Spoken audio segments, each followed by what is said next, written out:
Good morning, everybody. So Bolt is doing well. I will post some photos of going to see the vet yesterday and the little walk that we're taking him today. We're letting him, slowly get into all of this. So first of all, we talked yesterday about what a survivor the guy is and what an example he is of that. I mean, it's unbelievable. I'm gonna always admire that dog for, the tenacity that he has. He's also an example of the power of intention, and we do this in the Tony Robbins world a lot in our trainer senior leader community is as we get ready to do an event, we will set an intention.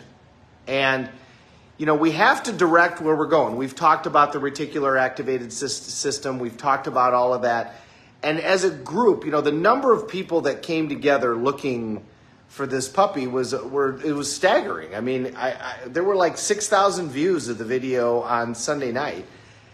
That's the power of intention. We set out that intention that we were in fact going to find him. And, it was almost a month. And were there times where we felt like, wow, I don't know if this is going to happen? Of course. But I always, and I'm not sure why, I always believed we're going to find this dog. He had been around people for a year. So many people were looking for him. I'm like, this is going to get figured out. Now, we didn't figure it out. T and I didn't figure it out. Tracy down on Montague Road was the one who really figured it out. But I had a belief that it was absolutely going to happen. T will tell you that she did at the beginning, and then there were times where like, oh my God, I don't know if we're going to be able to find this dog or not. How's he going to avoid the coyotes, and how's he going to avoid the cars? That's the power of intention. When you set that intention, and there were others that believed that we were going to find him. Absolutely. There were many people that said, you're going to get this dog. You're going to get this dog. You're going to get this dog. That is the power of setting an intention like that. And when you do it with a group of people, this is why strategic planning was so effective for businesses, and now they call it something else, but it's basically where everybody comes together and they get on the same page that this is where we're headed.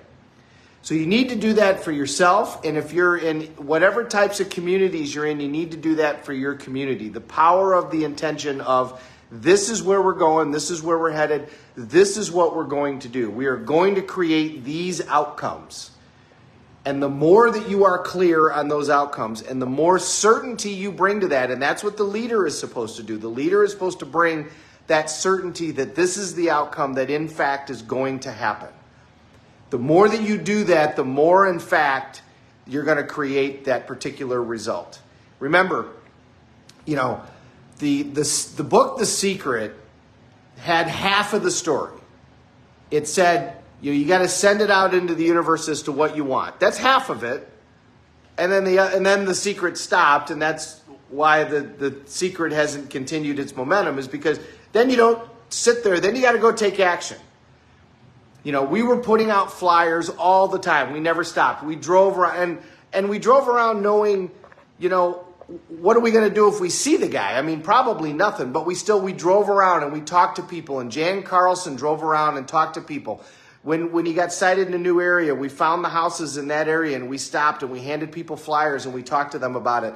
And we just kept working at it. We kept doing something towards the outcome that we knew we wanted, which was to get him back. And then finally, we ran into a person that could help us. She had our flyers. We had gone past the house multiple times. All of a sudden, she sees the dog, and she knows what to do. So she lures him in and then finally captures him so that we got him. But we didn't just sit at home. It became a nightly ritual that we would hop into the truck and we'd go drive Montague Road and Brush Creek Road and Adeline Road, and we'd go drive. We met all kinds of people and we saw all kinds of areas that we'd never seen. We continued to do things toward our outcome, not knowing if they were going to work.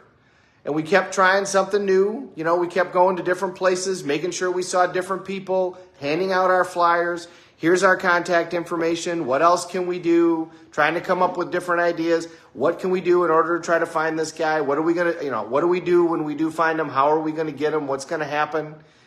And then we started planning too, when we get him, what are we going to do? How are we going to take him back into existence? So he is also, Bolt, as he's now named, is also a tremendous example of the power of intention. to set that outcome and be very clear as to what you want. And the more people that are vested in that intention and in that outcome, the quicker that it's going to make itself a reality. This is all about step number one, getting clear on what you want.